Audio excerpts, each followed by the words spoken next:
Fidèles amis de Boulevard des Femmes, bonsoir. Comme vous pouvez le constater, c'est l'UNICEF qui nous ouvre ses portes aujourd'hui pour nous parler de ses actions en faveur des enfants et plus particulièrement des filles. Nous n'allons pas trop parler, nous n'allons pas mettre trop de suspense. Recevons tout de suite notre invité Fil Rouge.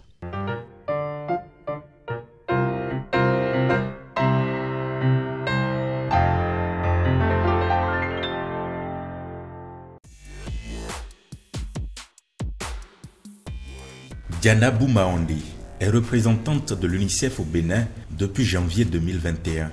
Elle a rejoint le pays après avoir occupé le poste de conseillère principale de l'UNICEF pour Génération Unlimited en Afrique, basée à Addis Abeba en septembre 2019.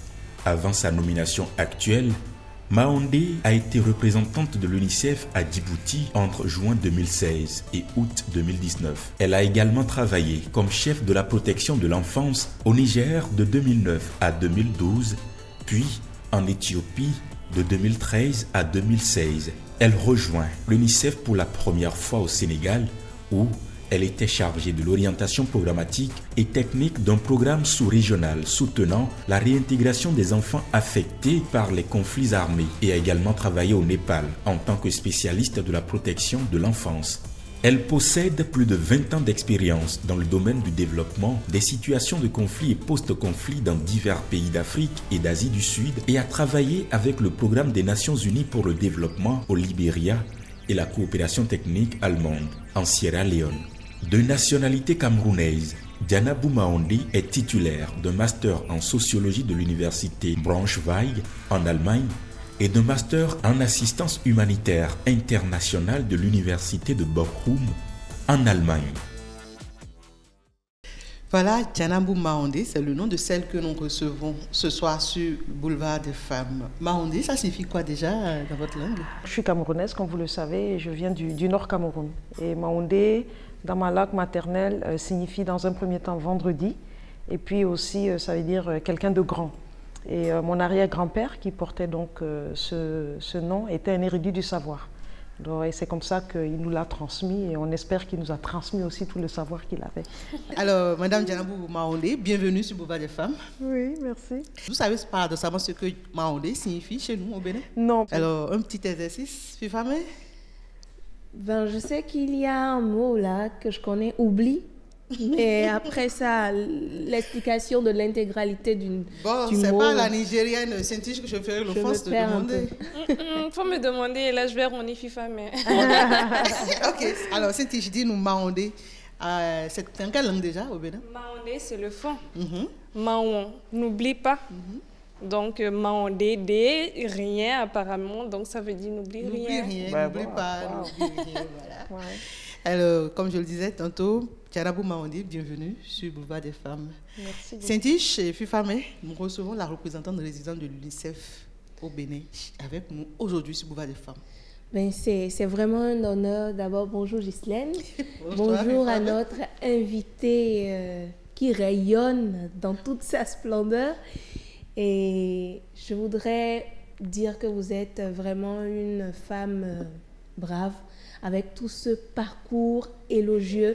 C'est vraiment un plaisir pour nous de vous recevoir sur ce plateau, sur Boulevard des Femmes, pour que vous puissiez partager votre expérience avec nous, vos jeunes sœurs. Bienvenue encore. Merci beaucoup. Et moi, je dirais qu'on est très contente de vous recevoir ce soir et je suis sûre qu'on aura beaucoup de grands moments de partage et les téléspectateurs du Boulevard des Femmes aussi. Bienvenue.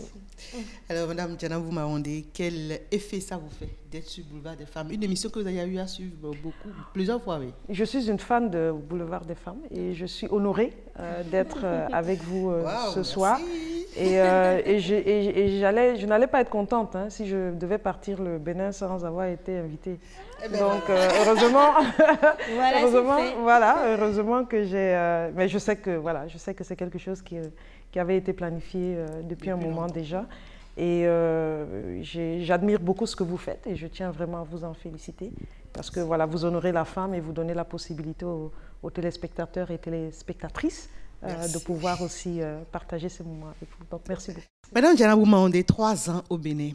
Nous avons suivi votre parcours tout à l'heure à travers votre portrait et c'est vraiment lourd et élogieux.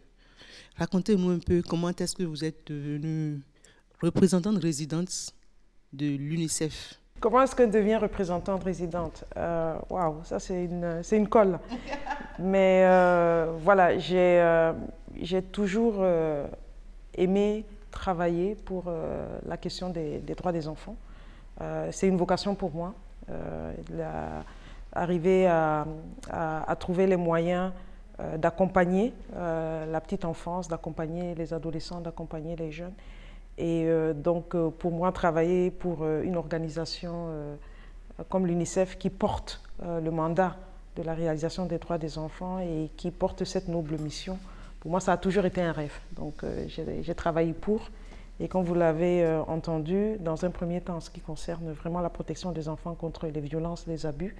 Et voilà, j'ai fait mon petit bout de chemin en prenant de plus en plus de responsabilités, en essayant de trouver le moyen de gagner de plusieurs expériences qui pouvaient aussi voilà, renforcer mes capacités, mes compétences et me permettre de pouvoir aujourd'hui travailler au Bénin. Et travailler au Bénin a été aussi pour moi un rêve.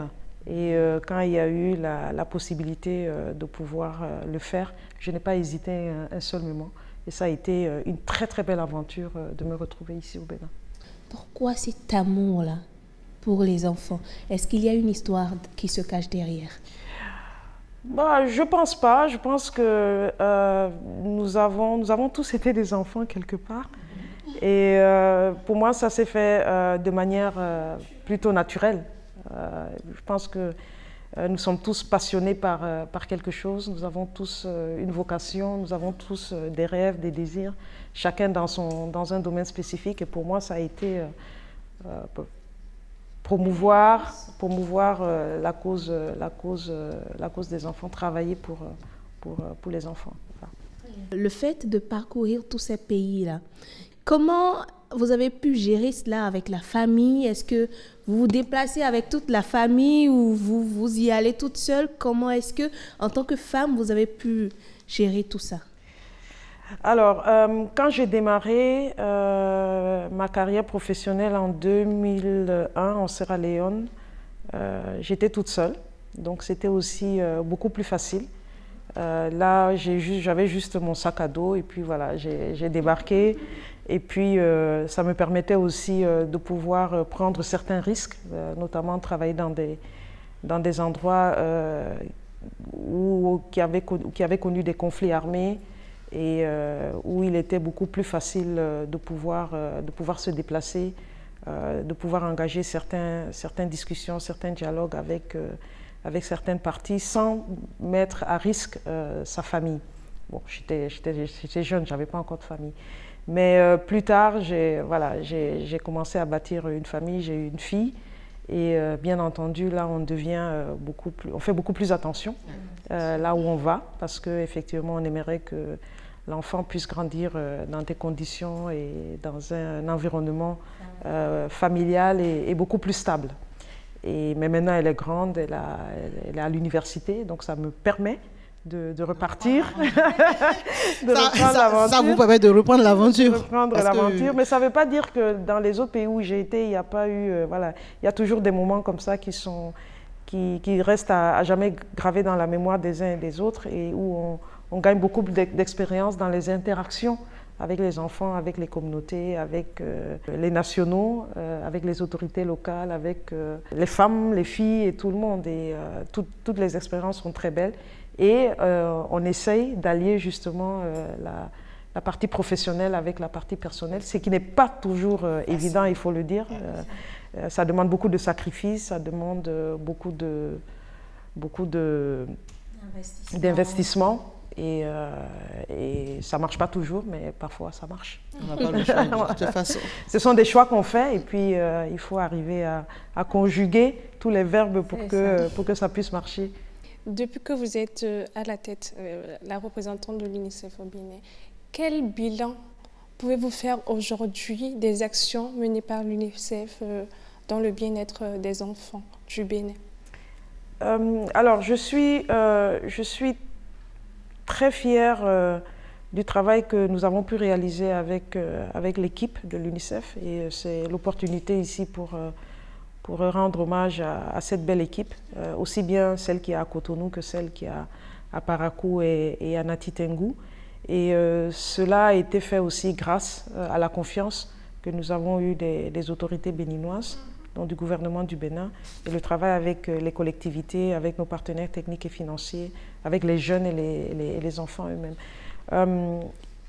On a eu des progrès. Il faut dire que tout n'est pas encore parfait et il y a encore certainement beaucoup de choses à faire. Mais le fait que nous ayons pu toucher des milliers d'enfants à travers des programmes de vaccination, à travers des programmes qui ont permis à des filles de retourner à l'école, à des enfants de rester à l'école, la lutte contre le mariage des petites filles, les programmes de nutrition avec les communautés, les jeunes qui aujourd'hui sont mobilisés avec nous pour pouvoir aussi mener des actions au niveau communautaire en ce qui concerne la cohésion sociale, en ce qui concerne des actions juste d'action civile au niveau communautaire. Je pense que nous pouvons être fiers de cela. Maintenant, il reste encore des choses à faire en ce qui concerne notamment l'éducation de la jeune fille, en ce qui concerne la réduction des violences basées sur le genre, des violences faites aux petites filles et aux petits garçons. Et là, il y a encore du travail à faire, mais nous sommes persuadés qu'avec tout ce qu'on a déjà mis en place, avec les différentes initiatives, les lois qui sont promulguées par le gouvernement, la détermination du gouvernement de pouvoir changer la donne en ce qui concerne les enfants, ça va être fait. Alors c'est du lourd, hein, il faut le rappeler. Sauver la vie des enfants, défendre leurs droits et les aider à réaliser leur plein potentiel de la petite enfance à l'adolescence, c'est bien sûr l'objectif de l'UNICEF. Et l'UNICEF a pleinement rempli cette mission au Bénin, on peut le dire, après avoir écouté la représentante résidente. Tout de suite, avant de continuer les discussions, nous allons suivre un petit élément.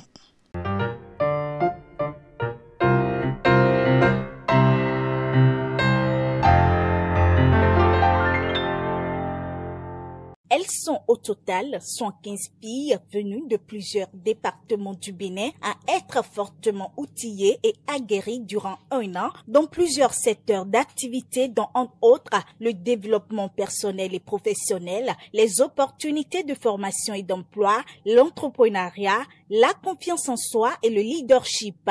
Et ceci grâce au programme 115L initié par l'UNICEF en collaboration avec le ministère des Affaires sociales et de la microfinance et le Fonds des Nations Unies pour la population. En remerciant à l'occasion les secondes mentors pour le travail abattu pour la formation de ces jeunes filles, la ministre des Affaires sociales et le représentant de l'UNFPA s'engagent pour le bien-être des filles. Le bilan à la fin de ce programme se veut satisfaisant. Dans une ambiance de convivialité, les mentorés et mentors ont partagé avec l'assistance leurs expériences qui s'avèrent pour eux très enrichissantes. C'est un programme vraiment merveilleux qui m'a permis d'être moi, d'avoir plus confiance en moi, d'être plus professionnelle dans mon domaine. On ne nous a pas mis la pression, pas beaucoup de minutes à passer avec les filles, mais quand on commence, c'est à fond. On donne de tout ce qu'on a. Parce que moi, j'ai eu la grâce d'avoir deux jeunes dames très brillantes. Il y en a une, Amidat, qui rêve d'être présidente du Bénin. Et l'autre, elle travaille pour que les jeunes filles soient épanouies, savoir aussi utiliser des serviettes hygiéniques lavables. Elle a un projet, elle travaille dessus pour ça. Et c'était magnifique de pouvoir trouver des ponts entre les deux, leurs histoires, et les construire, développer des stratégies avec elles. Je peux dire que je fais les robes de mariée parce qu'elle m'a envoyé un professionnel à Chadaf. Et avec elle, Chadaf fait faire robe de mariée, tailleur, robe de soirée. J'ai appris beaucoup de choses, plein de choses. De Chadaf, je suis allée à Oyemi. Et à Oyemi, j'ai eu beaucoup de connaissances, je ne vous le dis pas. Et ça m'est vraiment bénéfique. Un beau reportage qui nous plonge dans l'actif, dans l'un des grands projets de l'UNICEF. En tout cas, moi, j'ai eu beaucoup de plaisir à entendre les bénéficiaires du projet autant s'extasier sur le projet. 75L, l'idée est partie d'où? Alors, 75 ailes, quand je suis arrivée au Bénin en janvier 2021, d'abord je suis très émue de revoir ces images parce que ça a été effectivement de très forts moments et de bons moments avec aussi bien les filles que les mentors. Alors, quand je suis arrivée en janvier 2021 au Bénin, j'ai eu la chance de pouvoir parcourir le Bénin, d'aller dans plusieurs communautés, communes et d'interagir avec des filles. Et je constatais bien qu'elles étaient très, très motivées, très enthousiastes, très dynamiques par rapport à tout ce qu'elles voulaient faire. Mais on se rendait bien compte qu'elles avaient besoin d'un tout petit coup de pouce en plus pour pouvoir jouir pleinement de leur potentiel. Et j'ai eu à discuter dans mon entourage, j'ai eu à discuter avec quelques femmes en leur disant, bon, ce serait bien si on pouvait accompagner ensemble des filles, les écouter et voir dans quelle mesure on pouvait apporter un petit appui. Et c'est comme ça que c'est parti. Maintenant, pourquoi 75? Parce que cette année-là, en 2021, l'UNICEF fêtait ses 75 ans. Et quand on dit 75, c'est 75 L, donc L pour les filles, oui. Mais c'est 75 L aussi. Donc on fait la liaison, on a les L, donc les ailes. Donc l'idée c'était de trouver 75 femmes qui allaient accompagner 75 filles de manière symbolique. Et c'est ce que nous avons réussi à faire. Pour les aider à s'envoler. Pour les aider à s'envoler, voilà. C'est elles qu'on appelle les mentors. Les mentors et puis les filles sont les mentorées. Voilà. Mais à travers ce reportage, nous avons également remarqué la présence de plusieurs institutions comme le ministère des Affaires sociales et de la microfinance, l'Institut national de la femme. C'est quoi l'idée derrière cet assemblage d'institutions? L'idée, c'était de pouvoir fédérer non seulement les institutions, mais aussi les femmes surtout autour de cette initiative. Et c'était de dire que finalement, c'est main dans la main ensemble que nous allons pouvoir arriver à transformer une société et que chacun et chacune a un rôle spécifique à jouer. Donc l'initiative a été portée par la ministre des Affaires sociales et de la microfinance, à qui je tiens aussi à rendre hommage et à remercier pour tout, et féliciter surtout pour tout ce qu'elle fait en ce qui concerne le droit des femmes et des filles. Et nous avons ensemble réuni d'autres institutions et d'autres femmes autour de la table. Vous voyez des institutions représentées, mais il y avait aussi des personnes, des entrepreneuses. Nous avions des chanteuses, des artistes comme Zénab. Nous avions des économistes. Nous avions aussi des journalistes. Nous avions des femmes qui venaient du secteur privé, je pense notamment à la CEO de MTN, de Canal+, et qui vraiment ont toutes ont joué le jeu et ont accepté de pouvoir accompagner les dames. Nous avions aussi la vice-présidente qui était avec nous et l'INF, comme vous l'avez constaté, à travers Mme Huguette. Travaillez-vous toujours ensemble avec des institutions ou bien c'était juste pour le projet 75L? Nous travaillons toujours avec ces institutions. Certaines de ces institutions sont nos partenaires. Le ministère des Affaires sociales, l'Institut national de la femme, UNFPA, MTN, Canal+. Nous avions aussi la coopération suisse, nous avions des ambassadrices qui étaient avec nous. Donc ce sont toutes non seulement les institutions, mais des femmes qui restent engagées auprès de l'UNICEF en ce qui concerne la réalisation des droits des filles et des femmes et des enfants de manière générale. Qu'est-ce que le Bénin vous a apporté à vous? Le Bénin m'a beaucoup apporté parce que j'ai rencontré au Bénin des femmes inspirantes. Des femmes fortes.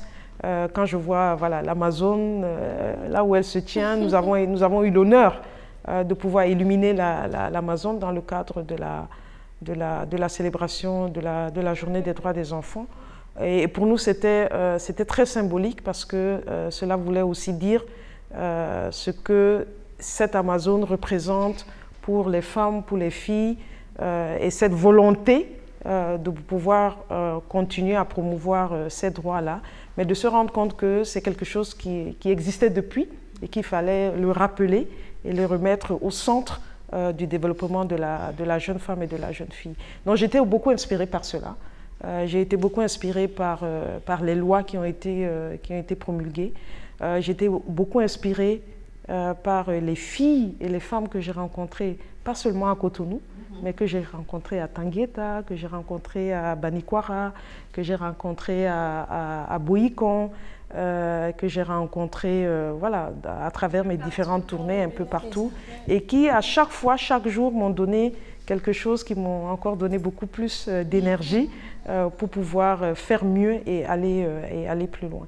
J'ai été beaucoup marquée par le désir des Béninois et des Béninoises de renforcer tout ce qui était identitaire, la culture, et qui pour moi, voilà, une fois de plus, sont des sources d'inspiration et que je vais certainement emporter avec moi. D'autres projets que vous avez eu à mener au cours de ces 3 années au Bénin qui vous ont quand même marqué aussi? Alors déjà, pour peut-être conclure sur 75L, je pense que quand nous avons lancé cette initiative, nous n'imaginions pas l'impact que cela pouvait avoir. L'impact que cela pouvait avoir non seulement sur les filles elles-mêmes, on a écouté certains témoignages, des filles qui aujourd'hui se sentent beaucoup plus fortes pour pouvoir mener leur propre projet de vie. Nous avons eu des filles qui ont réussi à avoir du travail dans les institutions qui sont dirigées par leurs mentors. Mais ce qu'on ne voit pas dans le reportage, c'est l'impact que cela a eu sur les mentorées elles-mêmes.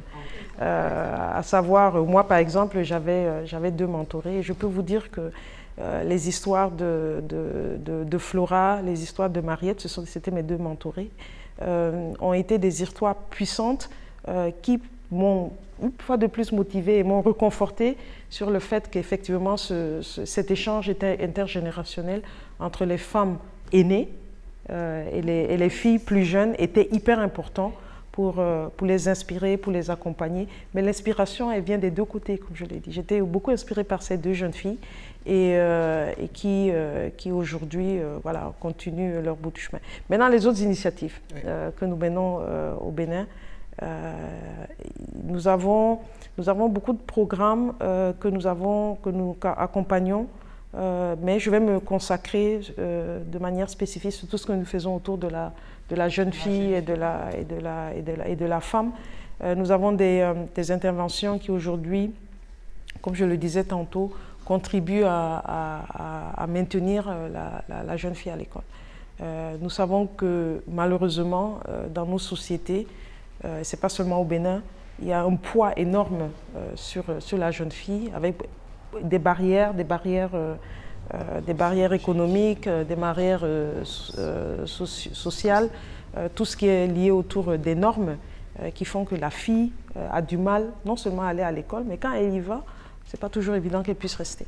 Et donc nous travaillons beaucoup pour justement lever ces barrières, donner la force à ces filles-là, pour qu'elles puissent elles-mêmes prendre leur destin en main et travailler avec les communautés pour lever les barrières. Donc, nous avons un programme sur la lutte contre le mariage des petites filles, parce que le mariage des petites filles reste encore malheureusement assez présent et constitue une forte barrière. Donc lever le mariage des petites filles, nous assurons que les filles puissent obtenir à travers leur maman un appui économique, dont nous faisons des transferts monétaires pour qu'elles puissent aller à l'école et rester à l'école. Donc ça, c'est un projet qui est un programme d'envergure qui pour le moment se consacre beaucoup plus dans le septentrion. Mais ce que nous souhaitons, c'est qu'il puisse y avoir une envergure nationale, parce que ça a démontré ça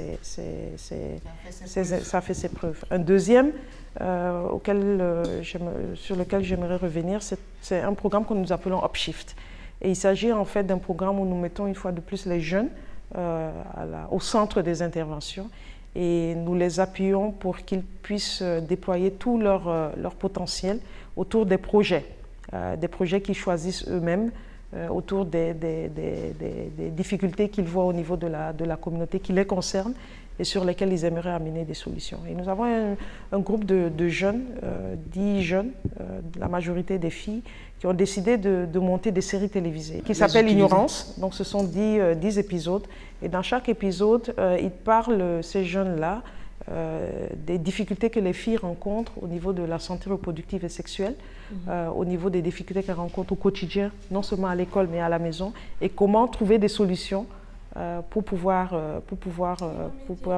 y remédier, mais avec des messages clés, des messages qui vont des jeunes vers les jeunes, des adolescentes vers les adolescentes, mais des messages qui vont aussi à l'encontre des parents, à l'encontre de tous ceux et celles qui peuvent impacter sur leur devenir. Donc je vous invite, ça s'appelle L'Ignorance, je vous invite à les visualiser et à les projeter aussi. Alors, vous êtes en fin de mission au Bénin et vous venez quand même de lancer encore un nouveau cycle de coopération 2024-2025. Est-ce qu'on peut en savoir davantage? Oui, alors j'ai dit qu'il reste encore beaucoup à faire, mais nous avons ici l'opportunité de pouvoir bâtir sur les acquis.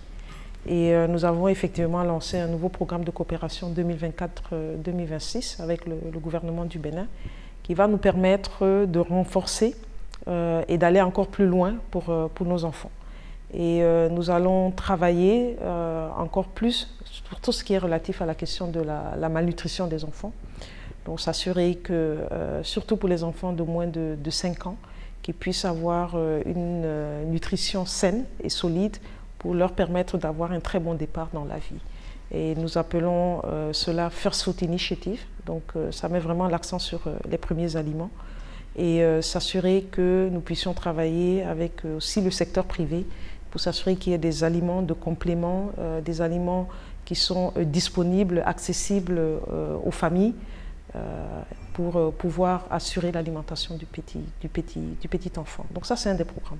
Le deuxième, c'est tout ce qui est relatif à l'accélération de l'éducation de la jeune fille. Donc j'en ai parlé tout à l'heure et nous allons continuer à fédérer les partenaires, les ressources, avoir des interventions multidimensionnelles, multisectorielles pour assurer un environnement favorable à l'éducation de la jeune fille. Donc vraiment travailler pour lever les barrières auxquelles j'ai fait allusion tout à l'heure et s'assurer que la petite fille puisse continuer son éducation, une éducation de qualité qui concerne aussi les garçons, bien entendu, au moins jusqu'à la fin du secondaire. Le troisième, c'est tout ce qui est relatif à l'engagement des jeunes et des adolescents. Et là, il est important de dire, nous avons un programme que nous avons lancé en 2021 qui s'appelle You Reporter et qui donne la possibilité à des jeunes de s'engager et de mener des actions sociales au niveau communautaire. Et nous avons vu qu'il y a eu tout, et là je suis très inspirée aussi par ces jeunes-là qui sont enthousiastes, engagés et qui aimeraient vraiment porter un changement au niveau de leur communauté. Aujourd'hui, nous avons 220 000 jeunes qui font partie de cette plateforme et l'idée, c'est vraiment de continuer à travailler avec ces jeunes-là. Le quatrième, c'est sur la santé communautaire.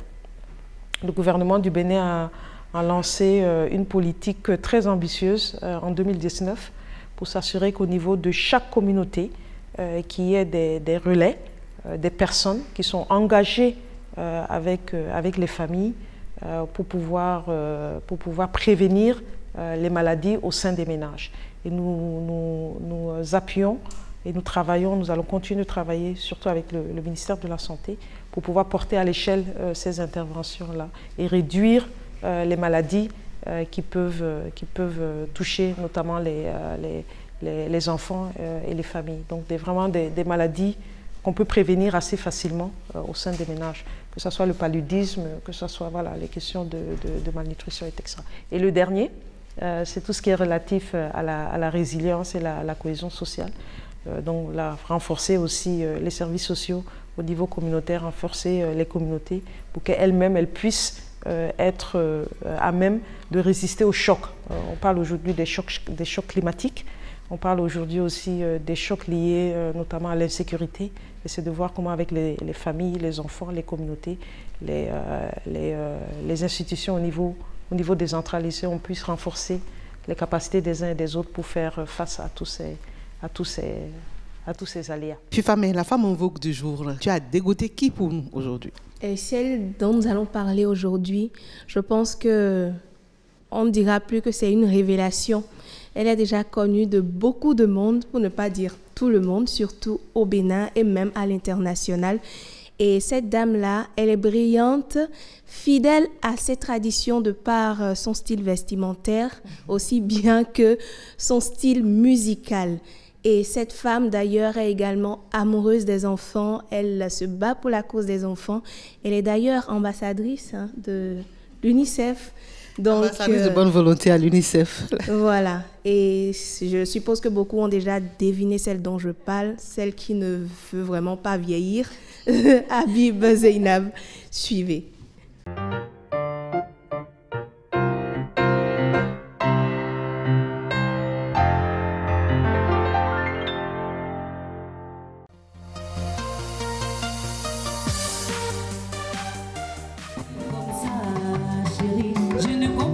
Elle, c'est la dada des artistes de la nouvelle génération au Bénin. Son style vestimentaire décent lui fait bien mériter cette appellation. Auteur, compositeur et interprète, Zeynab a gratifié les mélomanes béninois de 3 albums à succès, sans compter ses nombreux singles qui font lever le public pendant les concerts et dans les boîtes de nuit.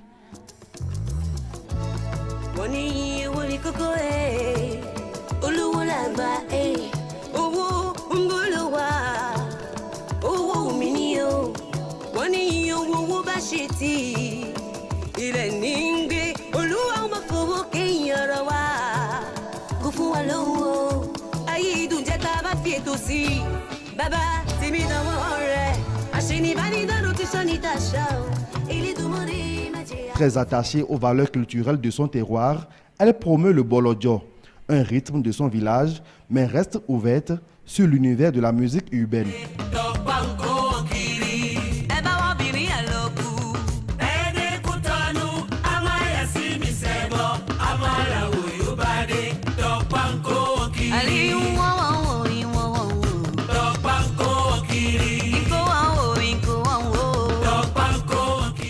La star béninoise, très active sur la scène internationale, a fait des featuring avec plusieurs artistes de renom, comme Awadi du Sénégal, Shadow Chris de la Côte d'Ivoire, Jim West, Sele Bobo du Nigeria et plus récemment avec Santrinos Raphaël du Togo, qui allie savamment musique traditionnelle et moderne, avec une particularité.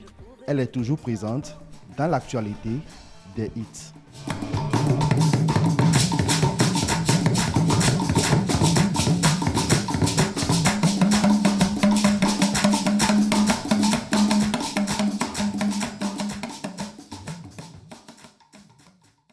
Eh bien voilà, elle fait l'unanimité et la représentante de l'UNICEF, dès qu'elle a entendu déjà les indices, elle a souri parce qu'elle sait de qui on parlait. Ah oui, Zeynab fait partie de ces très belles rencontres que j'ai eues au Bénin. Découvrir une femme complète, si je peux le dire ainsi.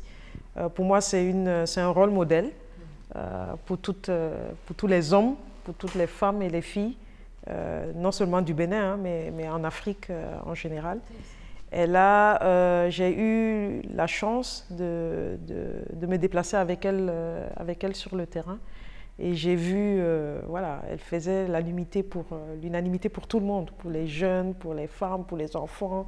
Tout le monde l'adore, tout le monde l'écoute, tout le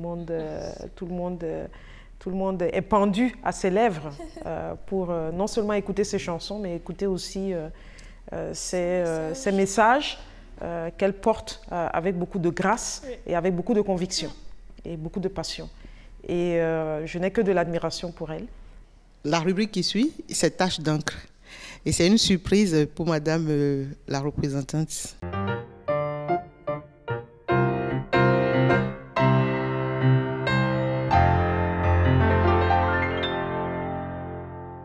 Bon voilà, c'est un portrait au crayon de madame Dianabou, ici présente sur le plateau, que je suis en train de faire avec de la poudre charcoal et certains crayons graphite.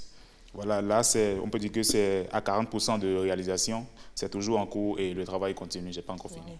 Un portrait réalisé, entièrement fait, réussi, ça doit prendre minimum 4 jours. Mais là, je dois le faire sur le plateau. Moi, je suis en train d'improviser, je dirais. C'était d'ailleurs la première fois que je suis en train de faire quelque chose comme ça, en direct. Bon, ça se passe graduellement, suivant certaines étapes, c'est-à-dire le croquis, le coloriage et la mise en peinture. Voilà le travail de Gildas. Qu'est-ce que ça vous fait? Le Bénin regorge de talent. Et merci voilà, de me faire bénéficier de celui-là. Ça me donne des frissons, je dois dire. Et puis ça me donne surtout l'opportunité de rendre hommage aussi à la jeunesse béninoise. Une jeunesse très, très, très talentueuse. Et il en est une belle démonstration. J'ai beaucoup aimé ce que j'ai vu. Et comme je le disais tantôt, 40% de ce travail, il est déjà presque parfait. Donc j'ai hâte de voir le résultat. Il a fait ressortir les traits, les impressions, et puis surtout dans le regard, ce que j'ai beaucoup aimé, malgré les lunettes et malgré le fait qu'il soit assis quand même à une très grande distance. Et donc ça veut dire qu'il y a du talent. Voilà, ce qui va suivre maintenant, c'est Tish, à toi le micro. Merci Ghislaine. Dans Recettes et Astuces, ce soir, nous allons parler d'habillement. On sait que l'habillement, c'est très important pour les femmes et pour les hommes aussi. Et ce soir, nous allons apprendre pour aller à un entretien d'embauche. On sait que c'est franchement difficile pour les dames de savoir s'habiller. Des fois, c'est des robes courtes, des trucs qui ne nous valorisent pas et qui ne montrent pas forcément qui on est. Donc, avec Madame Claudia, elle s'appelle Sokou Diondo. Dans Recettes et Astuces, nous allons apprendre comment s'habiller pour aller à un entretien d'embauche.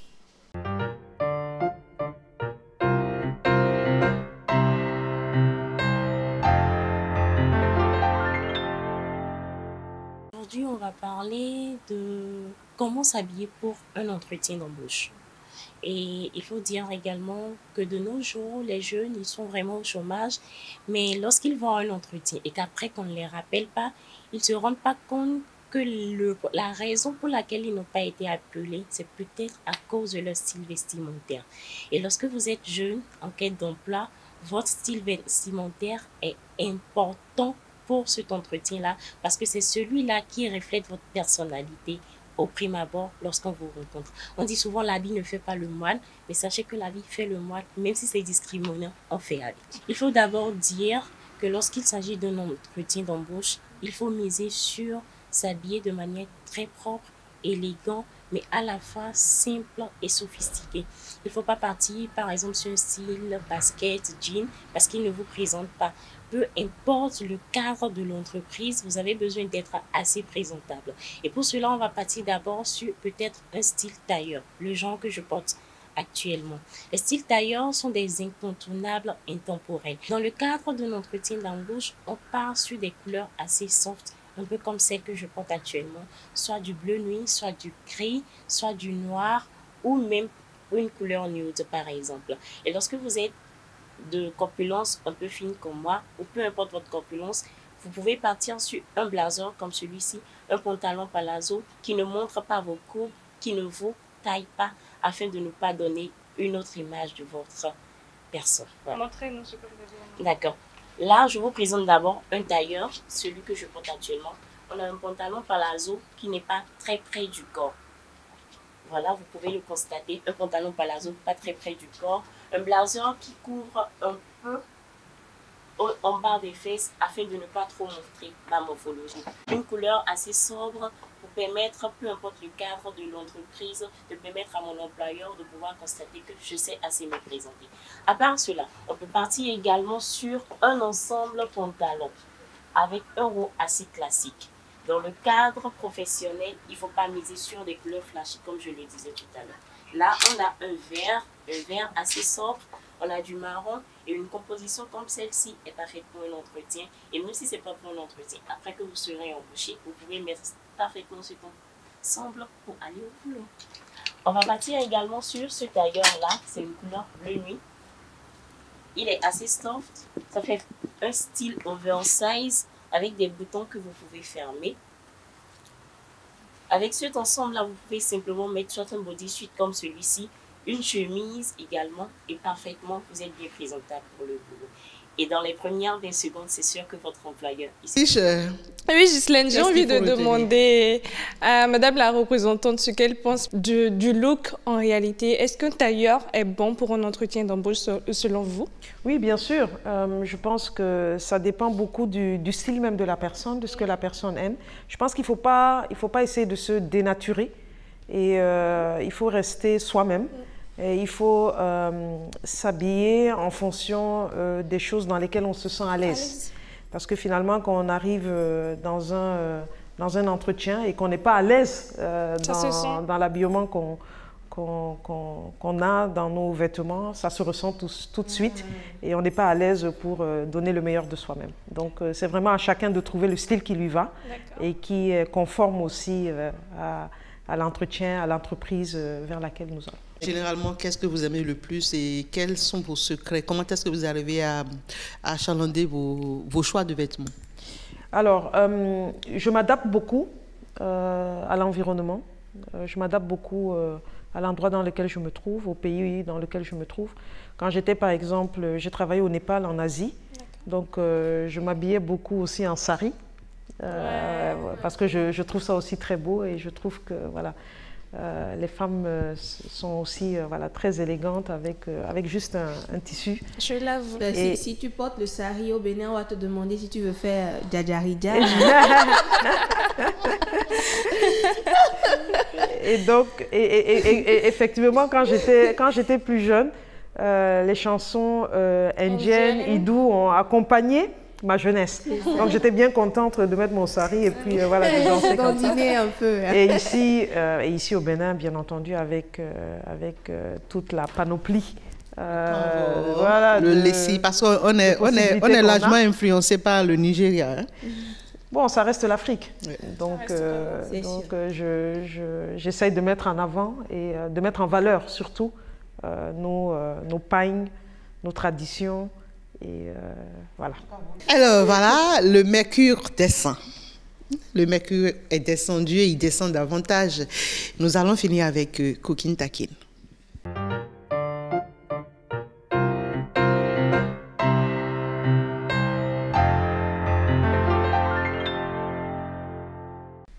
Derrière cette carrure-là, qu'on voit tout le temps, même sur le terrain, femme battante, femme sur le terrain en train de faire le travail, nous ne voit que ça.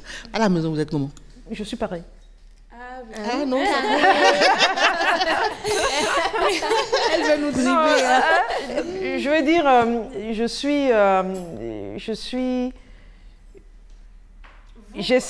suis moi, j'essaie de porter certaines valeurs partout où je passe, parce que je me dis que je suis la professionnelle et la personne que vous allez rencontrer dans le domaine privé, c'est la même personne.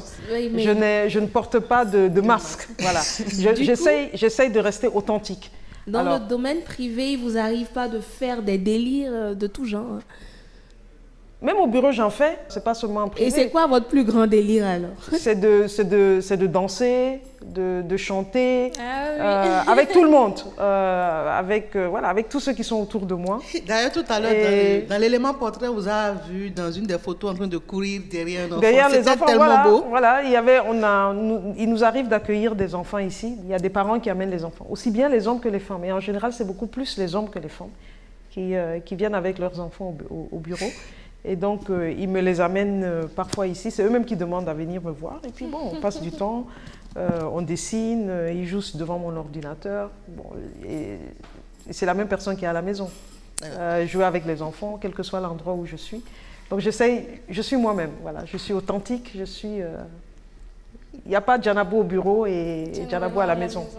Madame Mahondé, c'est vous qui nous recevez aujourd'hui en tant que journaliste. On parle, vous décidez du sujet et vous nous posez à chacune une question, une petite introduction et puis une question à chacune. Une question à chacune, d'accord. Donc je suis Djanabou Mahondé, journaliste aujourd'hui, journaliste du jour. Voilà.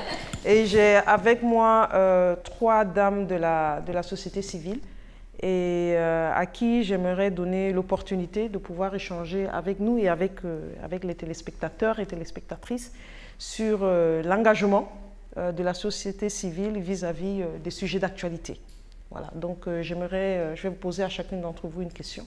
Et vous allez me dire, partager avec moi et avec le public, qu'est-ce qui aujourd'hui vous motive vis-à-vis des causes que vous portez. Peut-être avez-vous d'abord, madame, bienvenue. Je suis heureuse de vous avoir. Merci de nous faire l'honneur. Ça fait 3 ans que j'essaie de vous rencontrer. Merci, madame la journaliste. Donc voilà, donc je vous écoute. Bravo. Mais, merci beaucoup, madame la journaliste. Moi, c'est Ghislaine Adimi. Comme vous l'avez su le dire, nous portons bien la cause des femmes.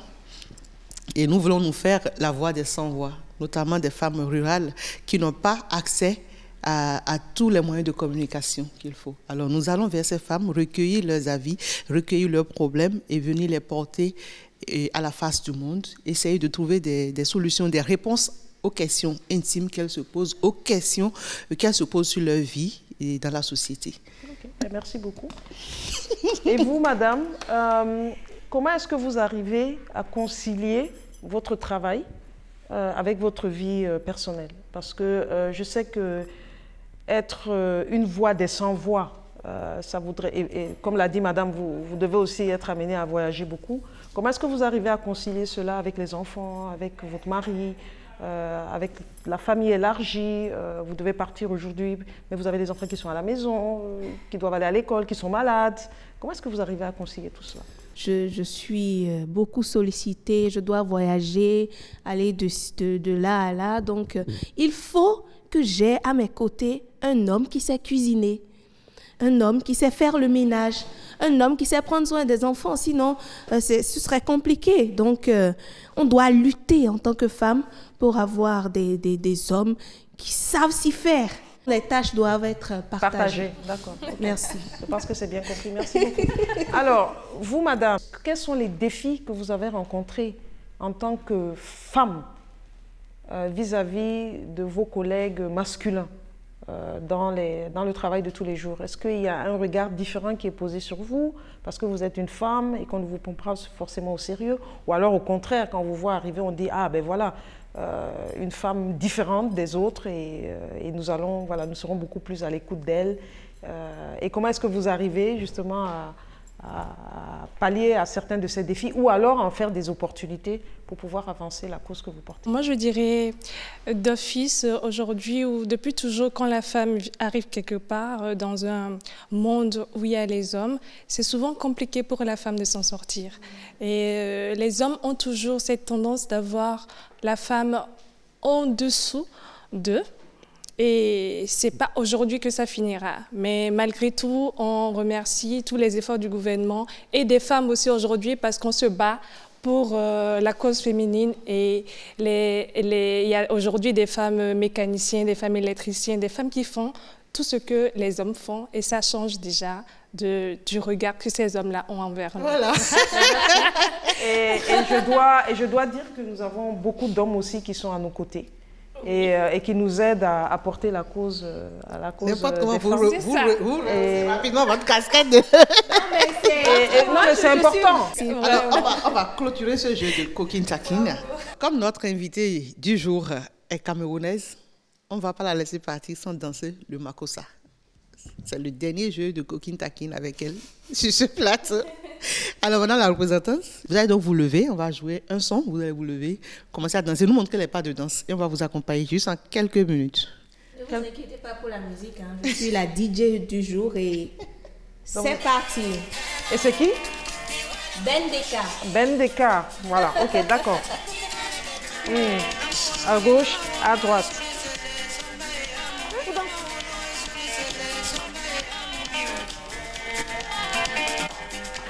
C'est bon. Merci. Merci beaucoup. Voilà qui a baissé totalement le mercure. Madame la représentante résidente de l'UNICEF, vous êtes en fin de mission au Bénin. Nous avons eu le plaisir de vous avoir sur ce plateau de Boulevard des Femmes. Vous avez dit tout le bien que vous pensez de cette émission. Nous vous donnons maintenant la parole pour faire juste une petite conclusion et pourquoi pas lancer un appel après votre séjour au Bénin. Quel appel vous avez à lancer à l'endroit de toutes ces femmes qui nous suivent, de toutes les autorités également et puis pourquoi pas des enfants? Vous êtes de dames magnifiques et je suis très heureuse de vous avoir connue. Merci. Et puis, voilà, je suis en fin de séjour. Je suis très triste de quitter le Bénin. Mais comme je l'ai dit, ce n'est qu'un au revoir, ce n'est pas un adieu. Ça fut une très belle expérience, surtout en ce qui concerne voilà, le travail qui a été effectué, mais aussi dans le quotidien, les interactions surtout avec les enfants et les communautés. Je pense, comme je le disais, qu'il y a encore de très beaux progrès qui ont été faits, certes, mais encore pas mal de défis pour s'assurer que les droits des enfants soient réalisés pleinement. Et donc, c'est un appel de continuer à promouvoir ces droits-là, de donner d'espace d'expression pour les enfants, de les écouter. Les enfants, beaucoup de gens disent c'est l'avenir. Ce n'est pas seulement l'avenir, c'est le présent. C'est maintenant qu'il faut investir dans les enfants parce que ce sont nos leaders de demain. Et il faut leur donner l'espace et aussi aux jeunes pour pouvoir accomplir leurs projets de vie, leurs espoirs, leurs rêves et leur donner toutes les possibilités qu'il faut. Et cela appartient à toute une société. C'est toute une société qui fait grandir un enfant, des autorités au plus haut niveau jusqu'aux leaders religieux au niveau local. Voilà. Merci beaucoup, Madame Djerabou Maondé. Je rappelle que vous êtes la représentante résidente de l'UNICEF au Bénin, en fin de mission, bien sûr. C'était tout un plaisir pour nous de vous avoir eu avec nous, d'avoir partagé ces quelques instants. Ça ne nous a pas suffi. Oh là là, le temps était petit, mais bon, on n'y peut rien. C'est 52 minutes et puis ça passe très vite. Saint-Tiche et Fifamé. Franchement, merci à nos téléspectateurs de nous avoir suivis. Merci surtout à notre invité, notre adorable invité, de nous avoir acceptés dans ces locaux pour cette belle émission. Et voilà, l'aventure continue en tout cas avec Boulevard des Femmes. Saint-Diche? Moi, je dirais un grand merci au Fonds international de secours à l'enfance des Nations Unies pour tout ce qu'il fait pour les enfants, les adolescents, les femmes, tout ce qu'il fait dans le monde entier, pas seulement au Bénin. Et on est vraiment heureux d'avoir partagé ces moments avec vous. Et voilà, nous sommes à la fin de ce numéro de Boulevard des Femmes. Mais avant la conclusion, nous allons retourner en atelier, puisque nous avons laissé l'hôte du jour dans la rubrique tâche d'encre. En atelier, on ira le voir pour voir à quel niveau il est. Tout à l'heure, il était à 40%. Gildas, on peut voir déjà à quel niveau se trouve ton travail. C'est magnifique. Le crayon est davantage accentué. Très beau. Et vous pensez qu'il vous reste combien de temps comme ça pour finir tout ça? Pour finir tout ça, bon, je dirais qu'il reste encore à reproduire le vêtement, ce qu'elle a porté. En une trentaine de minutes, ça pourra se faire. Mais bon, je vais essayer d'improviser. Non, on n'improvise pas. Là, on va te laisser le temps de finir parce que sûrement tu as pris la photo et tu pourras continuer avec les vêtements. L'essentiel est fait. Madame la représentante, c'est pour vous. C'est très beau. Merci beaucoup. Je suis très émue. Merci. Mesdames, Messieurs, amis fidèles de Boulevard des Femmes, vous l'avez compris, derrière Boulevard des Femmes, c'est toute une équipe dirigée de main de maître par Christelle Sabourin, que je salue de l'autre côté avec toute son équipe. Je ne me hasarde pas à citer des noms pour ne pas en oublier. Je suis très maligne et très prudente surtout. Merci à chacun et à tous de nous avoir suivis. Un grand plaisir d'avoir encore honoré le rendez-vous. À bientôt. Bye. Au revoir. Bye.